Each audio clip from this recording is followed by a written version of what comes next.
Memasuki triwulan keempat tahun ini, ekonomi dan perdagangan dunia masih akan dihadapi oleh berbagai tantangan. Setelah pandemi mulai terkendali, dunia menghadapi ketidakpastian geopolitik, disrupsi rantai pasok, krisis energi, dan biaya hidup sampai perubahan iklim.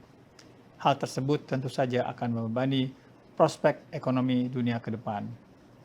IMF dalam laporan The World Economic Outlook Update Oktober 2022 menunjukkan perlambatan ekonomi global tetap dengan proyeksi tumbuh di kisaran 3,2% pada tahun ini dan 2,7% di tahun 2023. Sedangkan inflasi meningkat menjadi 8,8% di tahun ini dan kemudian 6,5% di tahun 2023. Kondisi sekarang ini dapat kita lihat ada lebih dari 50 negara yang ekonominya melambat bahkan terkonstruksi di kuartal kedua tahun ini, seperti Sri Lanka, Rusia, Ukraina.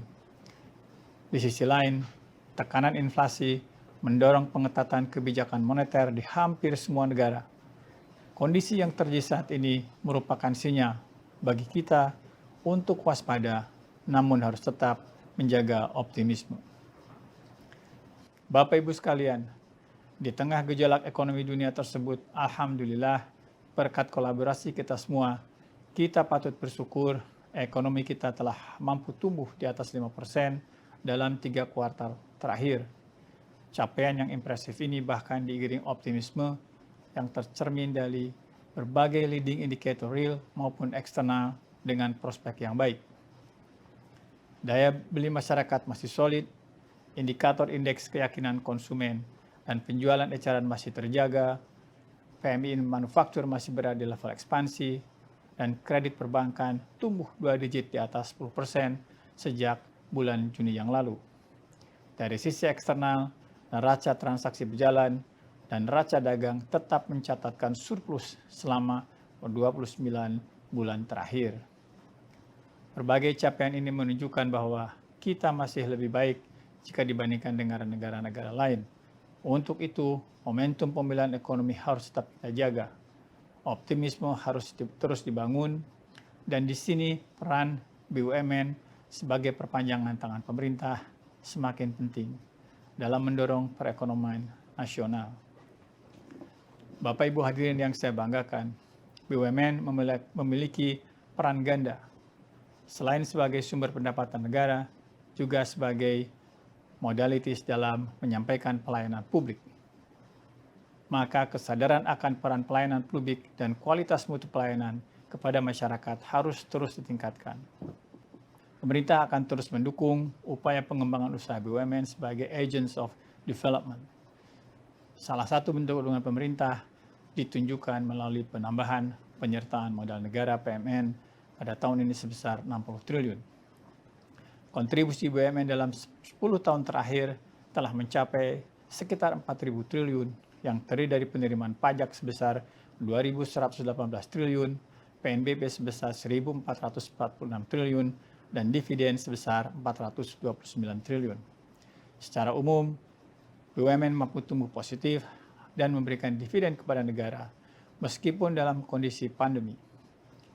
Realisasi dividen selalu memenuhi target dalam 3 tahun terakhir, dan capaian tahun ini sebesar 39,7 triliun atau 109% dari target. Pemerintah tentu mengapresiasi capaian tersebut, namun sebagai catatan bahwa 88% dividen tersebut hanya berasal dari beberapa BUMN, yaitu BRI, Bank Mandiri, Telkom, Pertamina, dan BNI. Jika kita melihat total aset BUMN yang lebih dari 9.000 triliun, tentunya kontribusi kepada negara dapat lebih besar lagi di tahun-tahun mendatang. Optimalisasi aset dan transformasi tata kelola perusahaan harus terus dilakukan sehingga semua BUMN dapat berkontribusi bagi penerimaan negara. Melihat potensi yang besar dari BUMN, pemerintah berharap value dari BUMN dapat terus ditingkatkan, nilai-nilai akhlak yang menjadi core values dari BUMN agar selalu diterapkan baik dalam menjalankan bisnis maupun dalam aktivitas keseharian, sehingga kasus yang merugikan negara seperti yang terjadi di Jiwasraya, Asabri, dan Garuda Indonesia tidak terulang lagi di masa mendatang. Saudara-saudara sekalian, selain itu, implementasi good corporate governance menjadi hal yang sangat penting, mengingat penerapannya terbilang masih cukup rendah. Hasil rating Corporate Governance Watch 2020 menunjukkan bahwa Indonesia berada di posisi ke-12 dari 12 negara yang disurvei di Asia Pasifik. Tentu, kita perlu menaruh perhatian khusus terhadap perbaikan tata kelola perusahaan. Kita juga perlu memperhatikan aspek keberlanjutan dalam bisnis. Untuk itu, praktik environmental, social, and government harus diterapkan di seluruh aktivitas bisnis. Aspek lingkungan dan sosial kiranya menjadi pertimbangan yang penting dalam keputusan bisnis. Dan BUMN kemudian dapat menjadi role model bagi dunia usaha dalam penerapan ESG di Indonesia. Dalam era digitalisasi, teknologi yang semakin canggih telah menyebabkan terjadinya perubahan besar di dunia. BUMN tentu harus adaptif dan menjaga eksistensinya dalam persaingan di pasar global.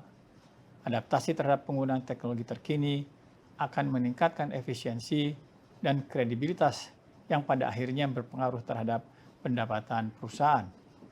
Bapak Ibu hadirin sekalian, pemerintah berharap BUMN dapat semakin tanggap dalam menangani kebutuhan pasar dan terus berinovasi serta membangun jaringan yang lebih luas lagi.